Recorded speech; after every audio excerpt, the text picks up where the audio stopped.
When someone is malicious to you and you have the inability to speak about it because someone is silencing you or threatening you, or you don't want to speak out the truth because you know that it's going to disrupt the family and tear it apart, or you speak out and the justice system doesn't give you justice.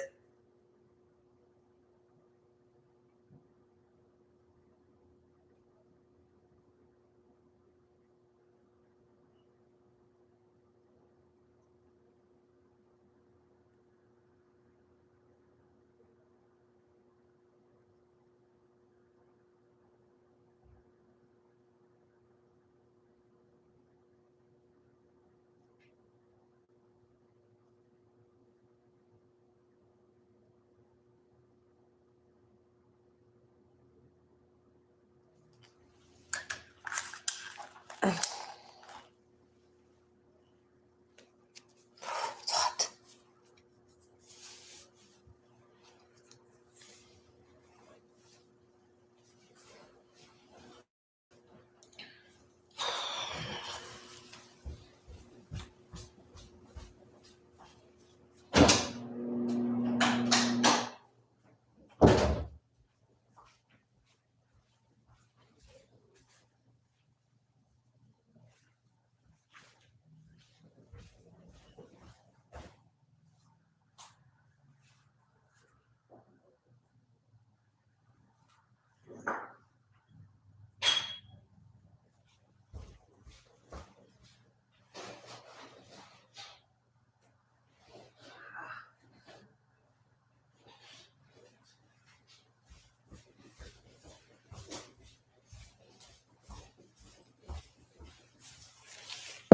Start off with a smudge for a good way. Start off in a good way with the smudge.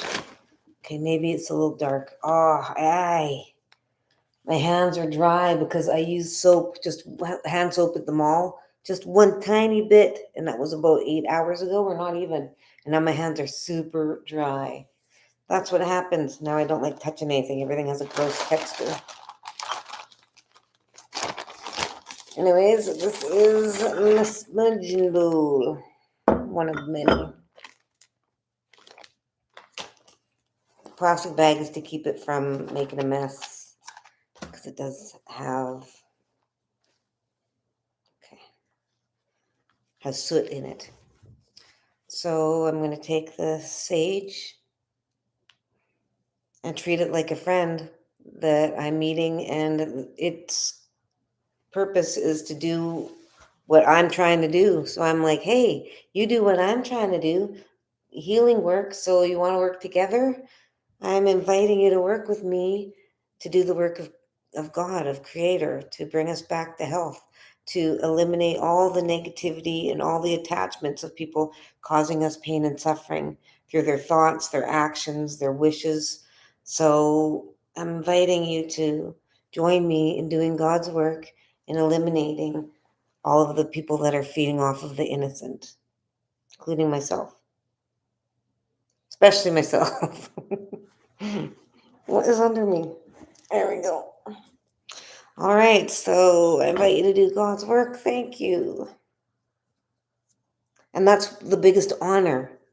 When you meet somebody and okay, how many times have you met people and you go just do whatever they're doing? You just talk to them a bit and then you hang out with them. You don't really know much about them. You have to ask them what their purpose is. How do they spend their time? What do they have plans for the future? We always talk about these things. Well, no, not always.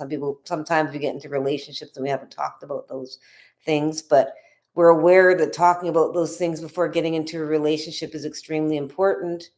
Well, it's the same thing with your friends.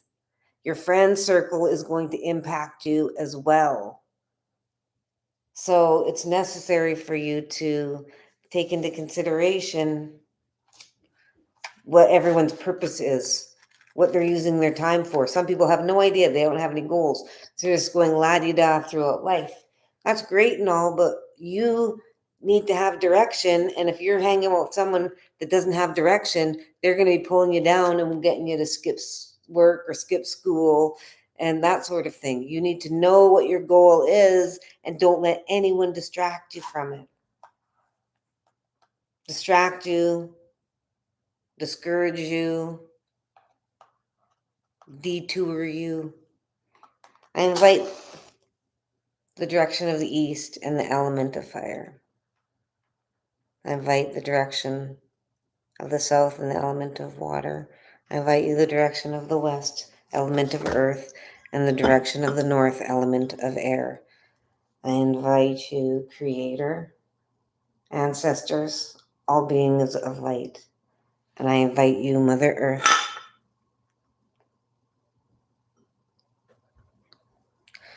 We invite you all in to join us to do the work of Creator, of healing, of body, mind, and spirit, of myself and all those around us.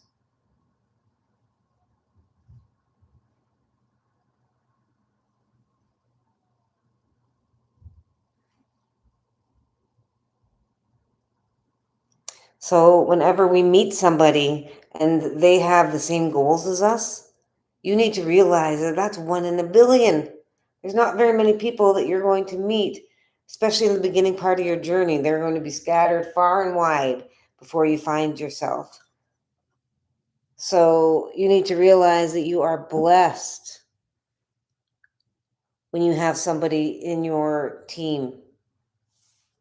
And sage is on your team. The plant medicines are on your team. Ugh. I don't like how it feels because that hand's so bad. Anyways, put that there. I'm not supposed to throw things.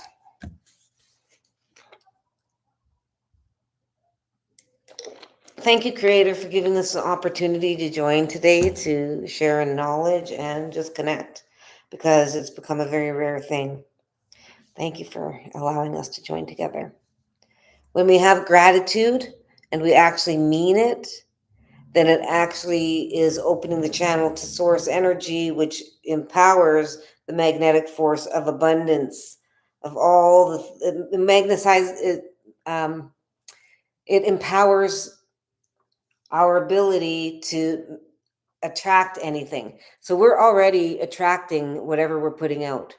And yeah, just so in one way you could say that we are, when we're traumatized and wounded, we are attracting more negative energy because that's what we're living in fear. So that's not anything that we need to feel guilty about, and you shouldn't be guilting anybody for that because it's beyond their control. They have to learn how to get the skills because you haven't experienced the great suffering that they have. So you have no idea what it's like to have to endure all of that pain and put up a protection and not let it bother you when people are being malicious about it. If you've only had a little bit of suffering, then you don't even know what it's like to have to practice that muscle. So just because you have had one person shove you and you called it bullying because they were malicious about it, and then you stood back up and continued your day, and then you meet someone that's been bullied by 6 different bullies for the entirety of their life, and you're telling them just get over it, because that's what I did. That's the equivalent. People that have no clue what they're talking about because they have a little bit of knowledge, they think that they know everything and they judge others. Now, that being said, we do need to just get over things. I just recently learned about all of I know all the things that I've endured and overcome. I just haven't grasped the size of it and the impact of it, and how I'm still standing and looking the way I do with the attitude I do. And so I've been dissecting how I've made it through all of these things. And a lot of the reasoning why was because I wasn't allowed to cry, wasn't allowed to have an opinion. No one asked me about any of my struggles because they were all a different demographic and no one cared. They all had an hierarchy, and it was very visible and obvious in the home and everywhere in every relationship that I had. I was always the bottom of the barrel. It was never equal. They always disrespected me, and they all stood by as others ganged up and disrespected me, and I was always by myself. So I've overcome groups of up to 5 people, 2 different occasions, 5 adults, enticing me somewhere to surprise me with an attack. One was 5 women, and I was crying for over an hour, and it was really pathetic, and just not pathetic of me, pathetic of them. And I stayed there because I was guided by spirit to just stay there and hold my own, and I did. I did. I was crying, and at one point I stood up as they were all attacking me verbally. And so I stood up and started pacing back and forth. When that was right after they guided me to say, no, they're not going to hurt you. You just need to say what you got to say. Let it all out. And I was like, okay, fine. And so once I knew I was okay, that's what I did. And then, and I'm looking at when Stony Valley uh, enticed me there. That was hard, but inside I was seething. I was seething because I don't want to insult anybody because I'm not supposed to call names and stuff, but it's really hard, especially when the people that you want to talk and insult are the ones that were malicious with you. Like, they seriously enticed me for a job and worked together as a team to assault me, insult my life, and threaten me and all of this stuff for 8 hours, and then brought back the next day. And so to have me in a cage where I'm completely controlled by an ethnicity, have no one out, and then a group of 5 of them entice me and bring me to a remote location where I can't escape and I'm at their mercy. And then they talk about it and laugh about it at the water cooler for years at my expense. And it was always at my expense. Always. They were always malicious and not nice to me. And so I just laughed along with it because I had no choice. And that's how I got through with it. Because I laughed with them, even though I knew what they were doing was humiliating and degrading. I had no choice. So this is me sharing this is important because people need to understand how I've made it through all of the things that I have made it through looking the way that I do. Because when you understand psychology, you understand more about yourself. If I can do it, then everyone else can. So one of the other things was I was dirt biking, and I didn't know there was back brakes. I only used the front ones. And so I hit a bump and went flying over the handlebars when I was on a mountain like this, driving along. And I hit a root and went head over the handlebars into a bush. It was like this, but there was a bush right under the path that was really narrow and advanced terrain. And it was just myself and my son, and I was first, and I was just flying on this advanced terrain. When over head over heels, I was like, "Oh, this isn't going to be good." And then I was in the bushes, and I was like, "Okay." I was upside down in the bushes, which is really funny.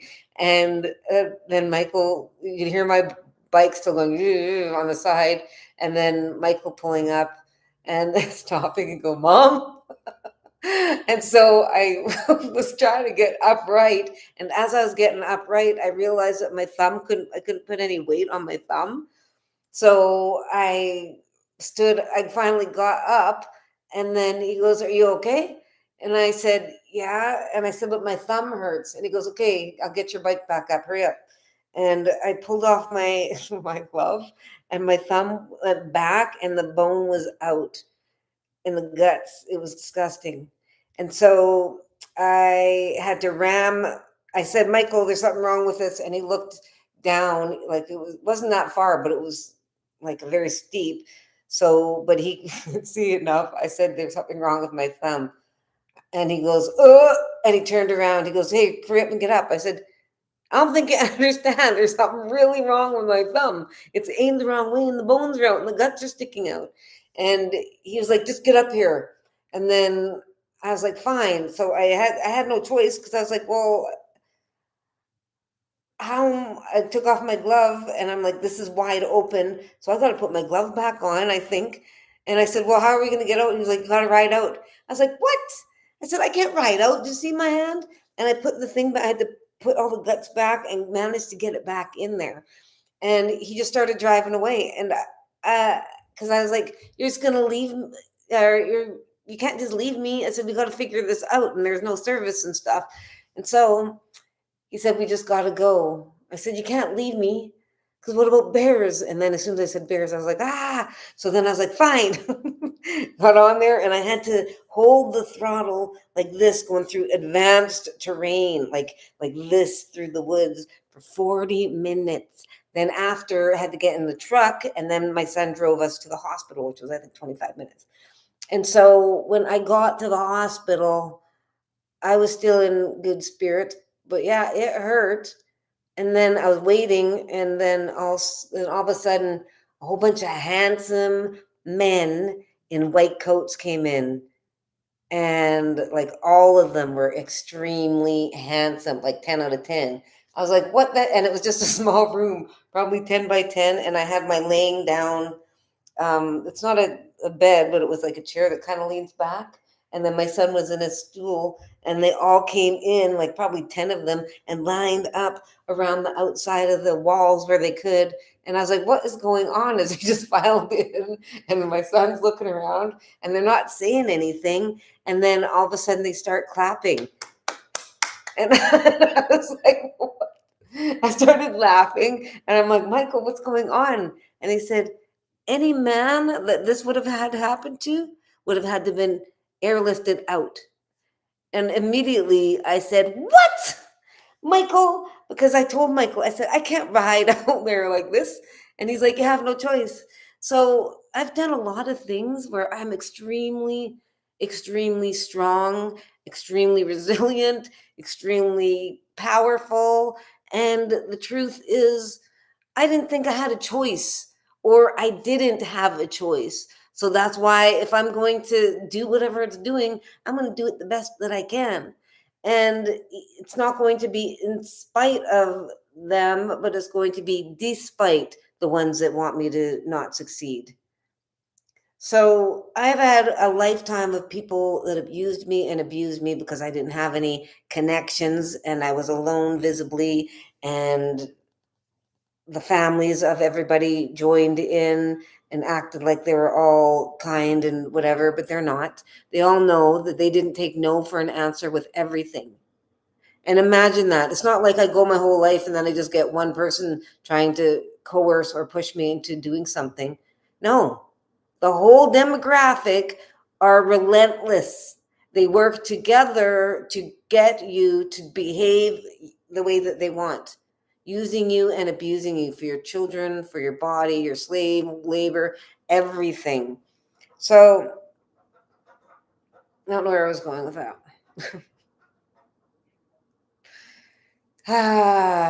So we need to, the reason I share this is so that everyone understands how narcissistic abusers work.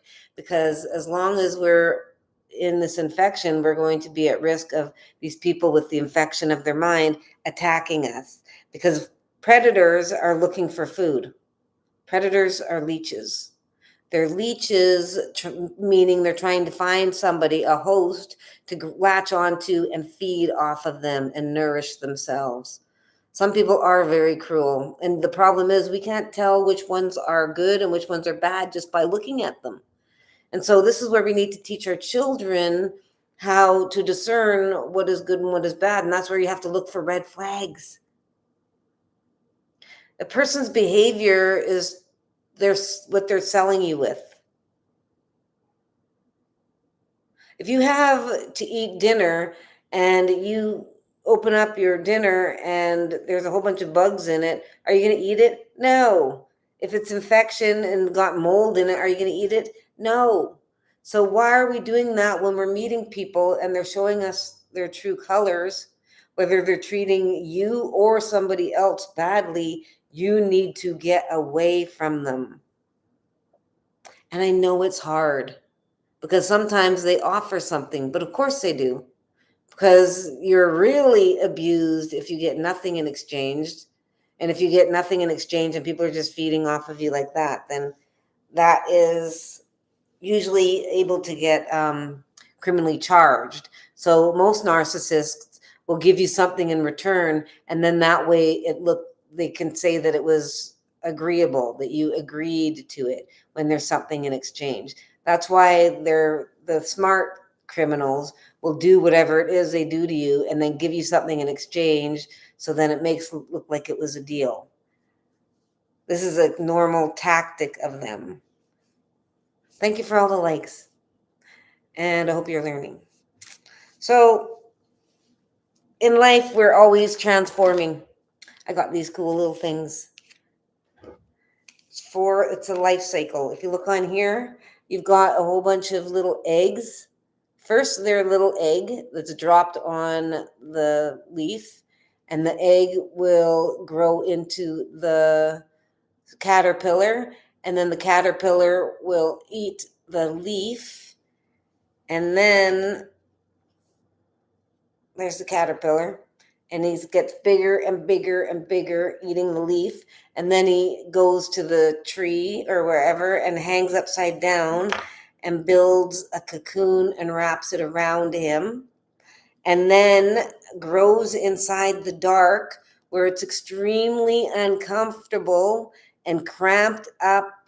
And when there's no more room for them to fit in there without suffocating to death, it starts to crack open, and they move and move just like a chick does. It moves and eventually cracks open the egg because it can't fit in it anymore. And the strength that it has to use to exit the egg will carry forth outside of the cocoon. And that is, so if you open a cocoon and sorry, I'm taking off my socks. If you open up a cocoon and let a butterfly out, then the butterfly, God's creations are amazing. But if you open a cocoon and let a butterfly out before, and it doesn't let it do its work, it will not survive, because it hasn't exerted the strength to be able to fly. It has to build the muscle while in utero in order to have the strength after birth. And this is where C-sections are not healthy. I had 4. And in nature, no, you don't have them. It doesn't happen in nature, ever. So that is just man playing God, opening us up and doing surgeries on us. That's all it is. And saying it's doctors. Sometimes it's necessary, but even then it wasn't totally necessary, because we've been messing with the food and the hormones of women and children. So these anomalies didn't happen before. So we're not supposed to open up a cocoon. We're supposed to let the animal, the species, do it on its own. We're not supposed to be opening up C-sections. We're supposed to be letting women do it naturally. It's nothing to be afraid of. I'm sorry that you had one. Well, and then if you're not sorry, but I still am, because it's taking away, and it does, there's a thing saying women are less than, well, no, women aren't saying that, men are saying it. They're trying to make us feel that if you had a cesarean that you're not as much a woman. But I know right now that I've had 4 C-sections, and I wish with everything that I could go back in time and not listen to them. The fathers of one of them wouldn't let me have a natural one. The nurse came in and said, let's try for another one. And I said, yeah. And as soon as I started to say, yeah, he said, nope, not happening. And so it's just people intervening and doing God's work. Our body knows what to do. We have men that are intervening in how we feed our children, when we give birth, when we cut the umbilical cord, the mother's responsibilities and the mother's rights and just existence is being impeded on over and over and over. And I guess that's why what's been happening all along, I just am new to all of this, because I was fighting to survive colonialism, assimilation, and segregation. So now that I finally escaped, I'm out. I'm like, whew.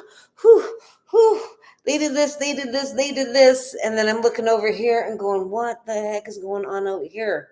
I escape one level, and the foster care, then I get in entrapped into another relationship, then another relationship, then back with the other relationship. And then I escaped those finally because I didn't pick these men. They assaulted me. They wouldn't let me leave. They would cheat and lie and steal and beat my children and call me names and wouldn't let me divorce them, wouldn't let me leave him, wouldn't let me sleep in another bed, wouldn't let me sleep in another room. I was completely enslaved. So I break it through all these, and now I'm a few years out, and I'm like, what? We're enslaved again? Women, Canadians, brown people. It's just like on and on. It's a ripple. And I'm making it out one layer, and I feel like I'm in an escape room, but it's layer upon layer upon layer. And when we start thinking of our life as an escape room and not be shocked that when you make out one, you got to make it out of another. So when the caterpillar first becomes an egg, it's in the darkness inside its mother, the butterfly. It's inside there and it's dark. And out comes an egg. And that is going to be a little bit painful for the egg. And now it's over there. And then when the egg breaks out of the egg and becomes the caterpillar, it's darkness again, and then it's light. And then this caterpillar then goes into the cocoon, and it's dark again. And then it breaks out, and then it's light. So this shows just one breaking out into the light, and that's what it teaches. But what you don't realize is that it's a repeated cycle over and over and over again. And humans are no different. We are in the dark and then in the light, and then in the dark and then in the light. And that same to go with health. We're healthy, and if we're healthy, that means that we have to prepare, because at any given moment, sickness is going to come in any form, mental, physical, spiritual. It might be small, might be big, and everyone, depending on all of their own variables, are going to be reacting to that sickness differently at different levels, because they're all different beings.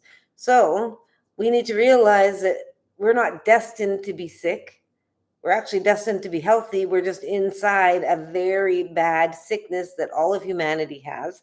And in order to escape it, we have to willingly use our free will, willingly get out by cleansing our body, mind, and spirit of all of the impurities. You're taking it out, all the impurities, to make yourself clean, and that gives you power, because you're light. Everything that's impure is blocking the flow of your light, because it's a different matter. So that means that it's visibly different in your energy field. So you've got to get them out so that you can shine brighter, and then that's going to repel you from all the darkness.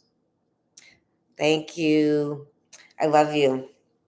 So, I wasn't really looking at I keep trying to remember to look at the messages. So we are very complicated beings, humans.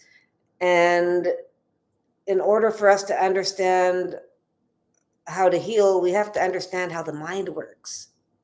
We have to understand how our mind works and apply all of the things that we've done. And this is going to help us understand others. Because generally speaking, people generally think the same way. They think the same way when they're mentally sick, and they think the same way when they're healthy. People that are healthy, that have clean thoughts, that are able to control their thoughts, that means that they see something that's inappropriate, they control themselves and immediately close that door. Immediately. So when they do that, it's not even on the radar anymore. So when we're overcoming an addiction, that's just like overcoming a bad habit, making a new one. As soon as you choose to do it, it's going to be done. And the more serious you are about it, like quitting cigarettes, as soon as you tell yourself that it is cancer causing, it stinks, it makes your teeth yellow, and it's a waste of money. If you start telling yourself that, eventually you're just going to be like, oh, why am I wasting money? And it stinks and it's gross, and everyone is repelled by it. And I'm trying to not be offensive and gross. It smells disgusting. So the more that you say that, the more that it doesn't become an option. So you have the ability to create your reality by repelling yourself from anything that's unhealthy. So you don't just have to not, or don't just have to say no, but the best way to do it is to make it so repulsive to you that it's not even an option. But we have to be very careful about the things that we are repulsed by, because we have a tendency of judging others, and they do something, we're like, ugh, not that. And then because of our own insecurities or judgments, we've now closed our door firmly to something. So we only want to keep very firm no's and be repelled by things that are unhealthy. And humans are not supposed to be that way, because at any given moment they can change teams, and we're supposed to be helping each other. Thank you, Tamara, and everybody else. So, as women, we are ever changing. They used to burn the witches. That's just another way for saying they eliminated the women that were powerful, because the system that's running right now, it's running on lies and deceit and manipulation of people. And they don't want us talking about all of this because it makes them look bad, and then people will all join in, and it's conflict. So when someone talks about the injustices that someone else is doing, they call it conflict, but what it really is that someone's demanding justice. And if you want justice and if you want equality, you have to use your voice and speak about the injustices. So when people say, shh, don't talk about that or let it go, they're trying to get you to comply with all of the injustices. When there are people that are suffering, the only way to stop it is by drawing attention to all of the injustices. And right now, we still have a lot of injustices. And the things that I'm enduring are current, and I'm enduring injustices directly related to the governmental system. So I'm not afraid of them, and I understand that this is this is huge. This is me going up against all of the systems and joining everybody so that we can dismantle it by no longer participating in it. We don't have to fight because they have nothing that we want. They say they have it, but it's not theirs. And so we just have to stay strong and unite and reason with everybody, especially the children, and try to eliminate all of the conflicts. Allow them to believe whatever they want, but spread the seeds of truth wherever you can. Respect them, always respect them, and listen. When someone tells you things that are very hateful and stuff, be grateful. Be grateful that they're showing you which team that they are on, because now you know to stay away from them and be very careful. When someone shows you their red flags, you need to not be angry and upset. You need to be thankful that they're showing you and not be elevated. People that are in their power are controlling their minds, and so that means controlling their thoughts as well as controlling their emotions. So even when someone's trying to make it personal, they're trying to trigger you so you get angry. And people get angry because we've been silenced and we feel like we're out of power. Someone's taking our power and making us accept it. So that's why we get angry. We don't want them to take our power, and we want to be able to stand up to us for ourselves. So it makes us angry when we are silenced, because then we're left helpless. They take from us when we have nothing to do. We are again at the bottom. We work to try to raise up, and they just take it all anyways. So when you realize that we're always going to be divided into two forms, the medicine and the sickness, the healthy light and the unhealthy light. And the unhealthy light is going to try to diminish us as soon as they see that we are of light. As soon as they realize that we're the medicine, they're going to try to diminish our medicine because it opposes them. It takes away their power. Because if I'm healing everybody, then no one's sick and they have no one to feed off of. They can't feed off healthy people. They're looking for unhealthy people to feed off of. So they're trying to make you unhealthy by attacking you and getting you to bite. And what I mean by bite is that you believe something they say, or something they say hurts you and you take it personally, and it causes you to question yourself or not like yourself or whatever. You just lowers your vibration, makes you unhappy, makes you feel guilty, makes you feel ashamed. That is the goal. They work for sickness. They don't care what you look like or where you're from. They want you eliminated. But it just so happens everyone's got a physical body and experiences and connections. So the darkness is going to use every one of those so that they can try to get to you, to lower your power, to get you to be diminished, to get you to be upset, to lower you to their level so you get angry and say something back or go home and cry. When you understand that darkness are going to be relentless in trying to destroy you, you need to realize that if you are destined to be very powerful, you need to have thick skin. And it's easier for people that have not had anything happen to them to have thick skin than people that have been abused over and over. Because it's a muscle. They only have to learn to lift up a little bit. We have to learn to lift up all of this abuse over and over by tons of people, and they only had one person be a bully once for 5 seconds. So they have no clue what strength it takes to not take things personally. It's a muscle. It's a muscle right here in your heart chakra. So you need to, one, not be afraid. Never. There's a reason that Jesus Christ talked about this, because you're right here, your heart center, that's your energetic force field of protection. So you push it on with courage. And that doesn't mean with cockiness. That doesn't mean with arrogance. It just means with knowing who you are, that you're connected. You don't have to do anything. You have to do nothing. You just have to be there and expand it out as a force field. But as soon as you're afraid, you can feel it. It just goes and it implodes. And as soon as it does that, your force field is gone. Bloop. And now they can get close. And they will. They're going to use you and abuse you.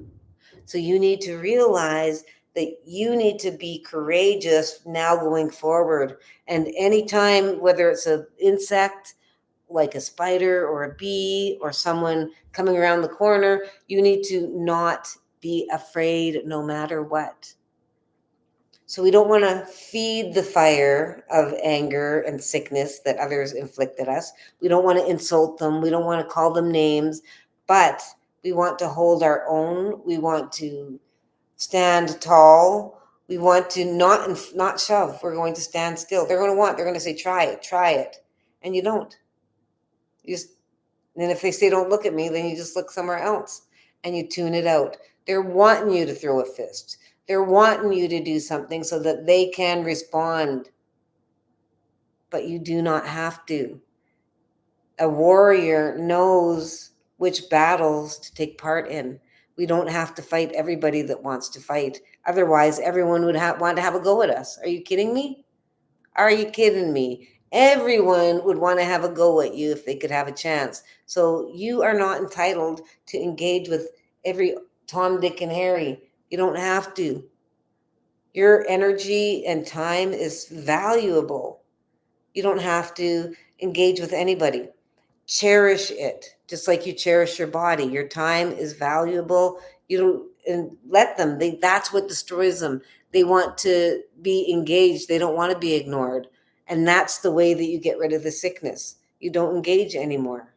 You don't want to get cancer? Then don't eat all the cancer stuff. You don't want to get lung breathing problems? Then stop inhaling all the cleaning and beauty products. It will eliminate all of the things that are causing pain and suffering when you start using self-control. So you want to learn to control your emotions. You want to learn how to control your choices as well as your thoughts. So your thoughts, your feelings, and your actions. You want to control all those three, and those are self-mastery. You want to become powerful when you are no longer enticed by anything, because that's what self control is. It means someone shows you whatever, whatever they show you, you acknowledge it and you think, I am not going there, because they will pretend to be your friends, knowing that it's your weakness. And the ones that are trying to bring you down are going to pretend to be your friend, and they're going to get to know you, and they're going to find out which ones are your weakness. And then they're going to use it against you. And then they'll lie about it as well. Lie to you and get other people to do things to you. And I think that's what gang stalking is. I know because I've had Jesse Lind, he attacked me on social media for just making up stuff. And I was like, what the heck?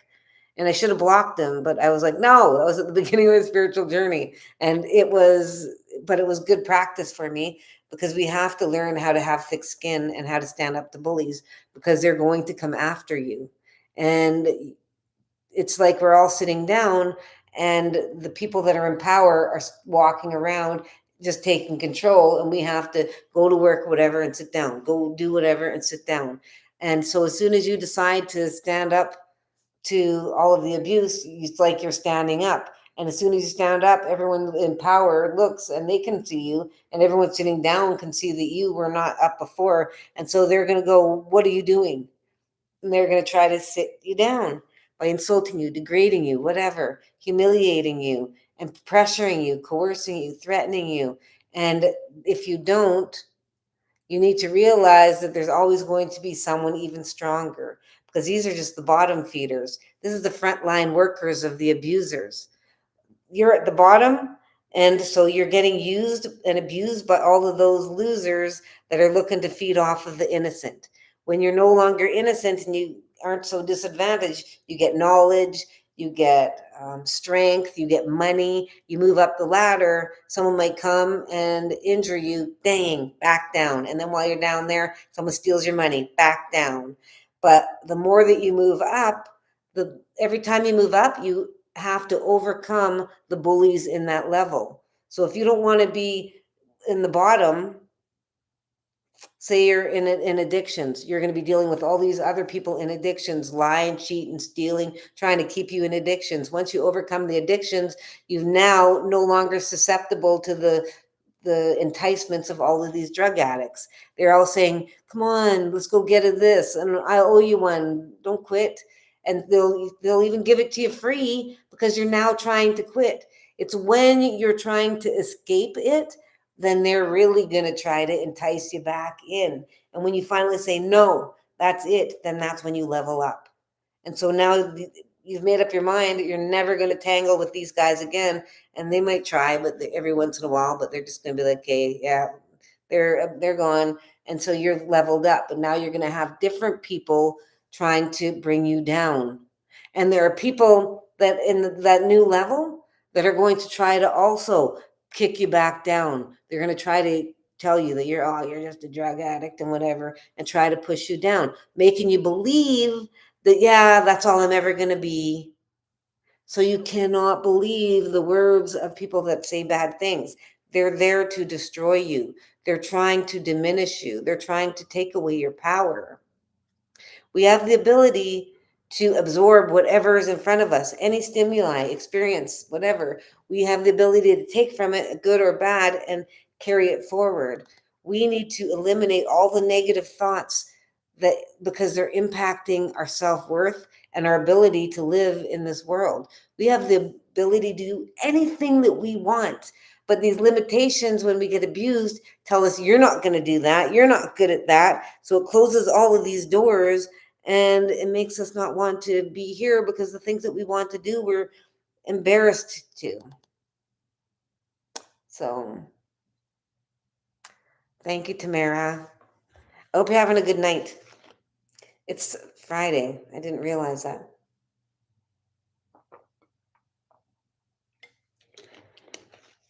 I'm just staying home. Oh, thank you for the love. So,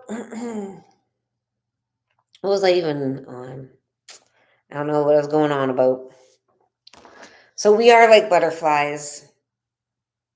We are in a layer. We get born, we're in utero, it's in the darkness, we get born again, but then in the light. But then what happens is we grow and mature, and then narcissistic abusers abuse us, which emotionally put us in the dark. It puts us in the dark. And it's like when we're born, we're placed on the ground. And every time someone's mean, they hit us and push us, the seed, into the soil. And someone hits us and pushes us in the soil, hits us and pushes us in the soil, hits us. And the more that we're attacked, the deeper in the soil we are. But But the thing is, about the darker the place that you are when you're growing up, is that those are your roots. So when you mature in the human form, you get to maturity, you get to have a breaking out of the cocoon of abuse that you had from the narcissistic abuser. Some people don't have these experiences. And the thing is, look at somebody that escaped something very traumatic, enslaved. They're going to be living their best life ever, and they're going to love everything because they know what freedom is and they appreciate it. So people that endure great suffering have the ability to transmute it into great joy and fulfillment. Oh, your mother was a narcissist and she harmed you greatly. That's their goal, is to seek and destroy. Hello. A narcissist's goal is to seek and destroy and essentially spray Roundup on your spirit so then you'll do the job yourself. That's what they want. They want you to shrivel up and go away. I want you to know that mothers, a healthy mother, loves you unconditionally, and your mother does deep down in the truth of who she is. Because she's, whether it's hard to accept when you've been maliciously abused, but you come from your mother, and we're designed to be healthy. Your mother is in a sickness, a mental sickness, where she's lashing out at you, and that's not what's supposed to happen. We're never supposed to harm our children, ever, ever. So I'm sorry that she did that. You did not deserve it. Yes, that's a typical tactic of narcissistic abusers, is triangulation. When they tell someone else something about you, so then it clouds their vision of you, and then they trigger you, get you to react, and it makes you look like you're being irrational, but they don't know what you just were put through. And to explain what they did is very hard because they're so manipulative and so methodical, and is hard to explain, but especially because everyone is against you. I completely understand, and I'm sorry. It's bad enough that I had to deal with the father of my children doing this to me, but I can't imagine it being my mother. I've never met my mother, so I that I am sorry. But you need to realize that healing is possible, and it's in your here. So that means you're already on the healing journey, because this is exactly, I'm divinely brought here by God. I'm human, but I'm here to promote healing. And you don't, even me not saying anything, just being around me, if I'm not talking, it promotes healing, because energetically my light uh moves the energy within you, and so it automatically wants to start healing. So you're here, and that's the amazing thing. It is a very difficult situation. So you don't have to do anything that you don't want to, but eventually you're going to get to a place where you forgive her. And it's hard, because I forgive my husband. I'm still ongoing pain and suffering, malicious, endless, and with my children involved.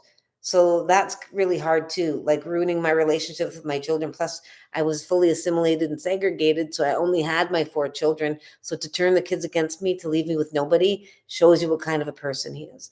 So I understand about pain and suffering. I know how twisted they think and manipulative they are, and the people that defend them, there's a term that they call them, flying monkeys. I don't know like little, I guess, doing the dirty work of them. And it's weird though, because my children witnessed the things that the father did to them and me and, and each other, and they still defend him and shun me for telling the truth about what he did. It's messed up. Healing is a journey. I'm going to sneeze, I think. Excuse me. Oh, excuse me. Thank you for that. Get it out. That was a confirmation sneeze. So,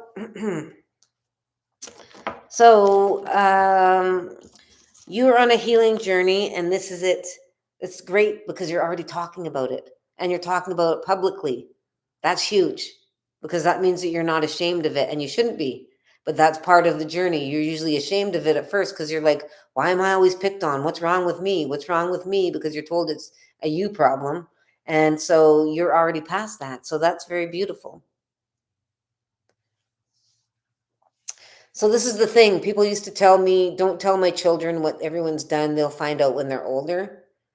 And so I didn't. And I would cry and I'd say no. And they'd say, no, don't say anything. They'll find out when they're older. Well, when I told them when they were older, they all sided with the fathers of my their fathers, because they said that the fathers denied it and called me a liar, manipulative, an extortionist.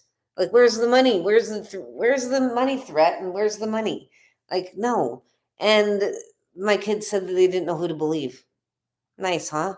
And it's actually common sense that I would never, like, everything that, not everything that they've done, but there's a lot of the big things that they've done that are proven, and the charges are pressed and nothing got done.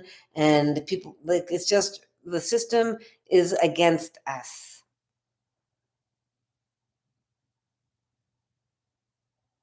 Yeah, that's typical, is that we don't realize what's happening until after, because it's like a hypnotism. It's, have you've been in a toxic relationship with a boyfriend, and when it's really really bad, when you finally get out, you get out and you're like, holy crap, that was really bad. Because when we're in the relationship, we minimize how bad it is because they justify it and they gaslight us, saying we're overreacting, let it go, quit dwelling on the past. So we're taught that all of the things are minimal, but when we get out, we are able to be not under stress and anxiety, and it takes a while, but finally we relax, and then we can see what happened and we put all the pieces together. But when you're under stress, that's pressure. When you're living with your abuser and they're constantly abusing you, that's like having someone follow you around, threaten you to hit you. So you're like this and you're trying to relax. How can you relax when you're going like this all the time? And so if you're trying to learn a math equation and someone's trying to hit you all the time, you're not going to be able to figure out the math equation. So, thinking about your relationship is self reflection, which involves being able to, let everything go so you can think. And so that's where meditation comes in. But if we don't have the ability to do that, then we don't have the ability to realize what's going on until we get out of the relationship and we're not under the stress of that person, the watchful eye, so that we can finally relax, think about it, and then realize what's going on. I didn't know about narcissistic abusers until I think it was 4 or 5 years after I broke up, or we ended the relationship, whatever the words are. I don't even know. So, oh, thank you for the presents and all the stuff. All your pain and suffering was caused by your mother. I came to think she's the devil. Good evening, Dave Moonty. Moon TV. um, so I don't know much about that guy, the demons, the head demon, but I know that you came from your mother. And literally, you came from your mother. All of your cells, except for one, came from your mother. And you're freaking amazing. So your mom has got to have some pretty amazing stuff in there. That just shows you that she's very, very sick, because she's as amazing as you are. I have clay here, and it's all mixed up in the exact same stuff. If I take a piece of it and put it there, that is exact same material as this. Exactly. So you need to realize that it's not you against your mom, it's your mom and you against a sickness. And so it's a hard lesson to learn. But this is what unconditional love is. Unconditional love is the ability to look past everything and love them unconditionally. That's what unconditionally means. Doesn't what no matter what they do or have done, your love for them is not going to change. We're not going to change how we treat them based on the things that they've done. So that's how my love is for my children. Unfortunately, I was so severely abused and twisted everything that happened. So mentally, it just is frustrating because I missed out on so many years of my children's lives because someone that doesn't have any relatives doesn't abuse their children or ignore them or whatever. The only reason I distanced myself is because I was told that they didn't love me and they wanted my daughter and all of these things because their father turned them against me, turned me against them, and twisted everything. And so I know that if this happens to me, this is happening to other people. And so this is my purpose, to share my story so then other people realize, because a lot of people get out of these relationships, like you said, and they don't even know what happened. They just know that their kids, they have no friends, the kids are gone, they have no money, they have no means, they're emotionally broken, and it's all malicious, meant to destroy an individual. There are people that want to destroy people, that will get in relationships with people just to destroy them. I lived with them. And then they lie about it. It's crazy. So I don't know. The thing is, I will never get in that situation again. I'm waiting. Don't ever say never. But trust me, they are going to have an earful because I'm not putting up with crap like I did before. I am over it. But life is really weird. Because if you got enslaved, then, like, because you say that you wouldn't get into a relationship, but someone can entice you, kidnap you, and then you're living with a narcissist and you're stuck in there. That's what happened to me. That's what foster care and adoption is. It's taking you forcefully against your will, putting you, enslaving you, sealing your records so you can't escape. Sealing your records means that you can't escape. Thank you. Thank you. I'm a survivor. I'm not gonna give up. I don't know the words, but I am a survivor. And it's amazing. My story is amazing. And because my story is amazing, it makes me know that there are a lot of people out there with very amazing survival stories. There are endless amounts of us and endless amounts of malicious people and endless amounts of us that are not surviving, but there are endless amounts of us that are surviving. But we generally aren't talking about our survival publicly because we're in fear. And so I'm here to reclaim our land and inspire everybody to start speaking publicly about all of the things that they've endured so that other people can escape those kinds of threats to our lives and safety. This is why elders are extremely valuable in the community. It's because we hold great knowledge of survival. And it's entertaining to hear someone and like, what? And they have all of these questions. And yeah, we need to respect our elders, support elders. It's just water and raspberries.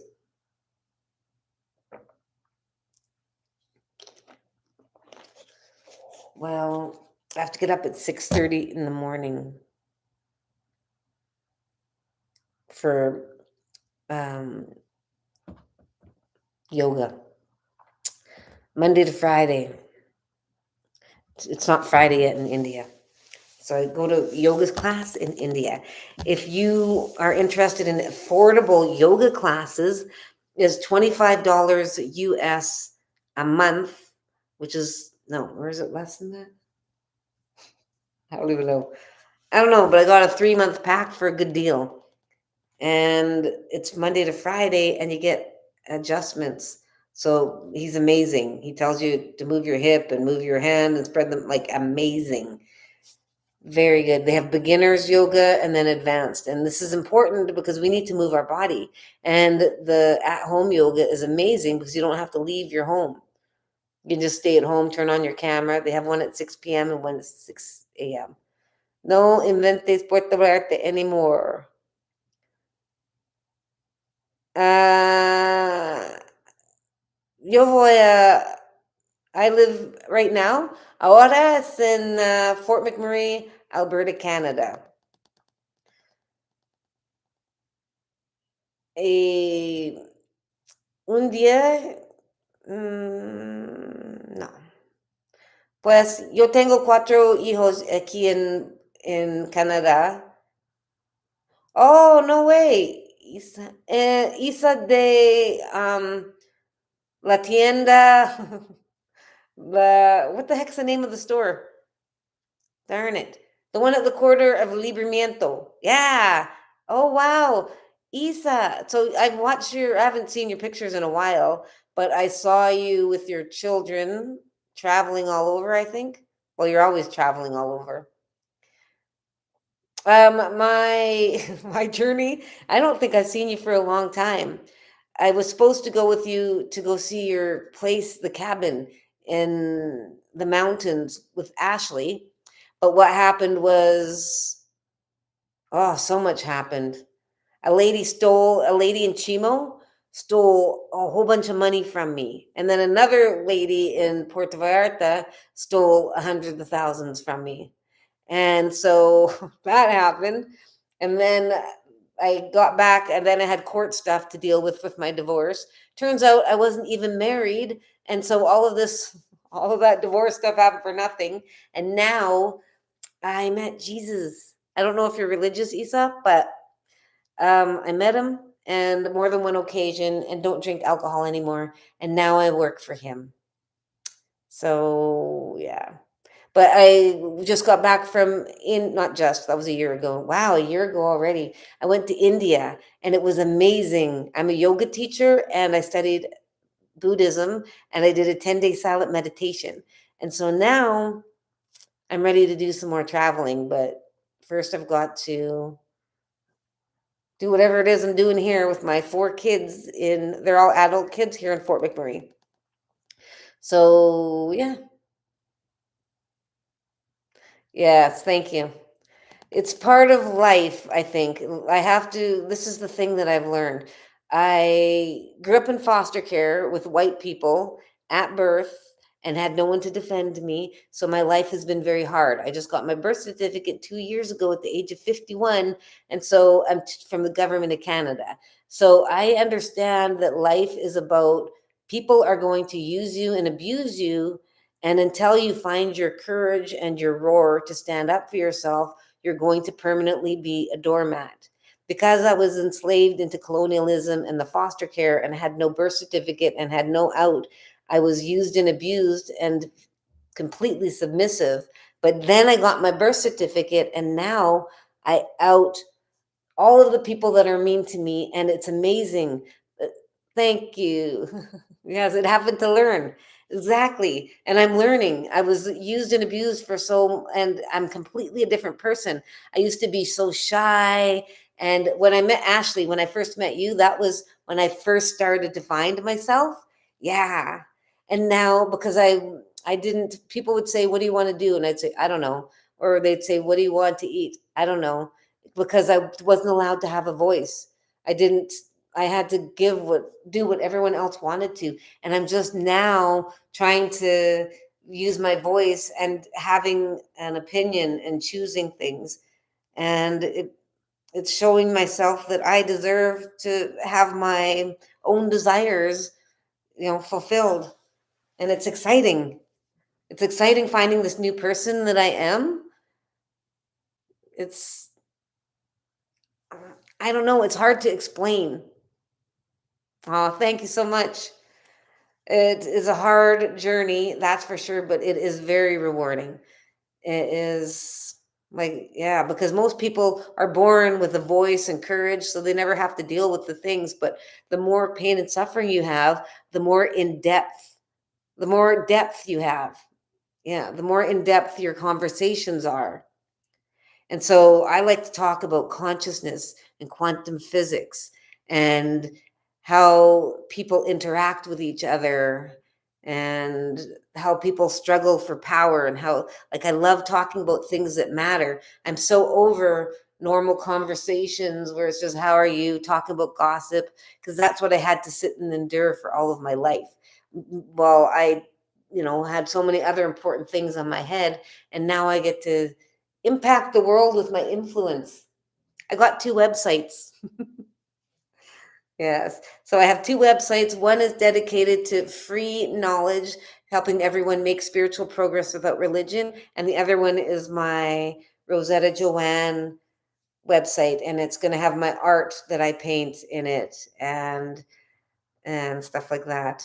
So I do weekly, no, every weekday of the week I go live on my website, and I've got a warrior training program, and I'm marketing myself at schools for someone who teaches no, emotional intelligence.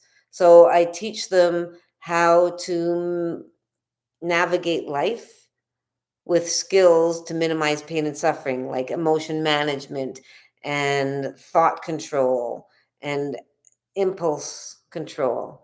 So if we can start teaching our children these things, then we're going to delete a lot of pain and suffering. So that's what I do now. I like it. I talk a lot. Life is pretty crazy. I'm just going to end this stream. I don't like to make them more than an hour on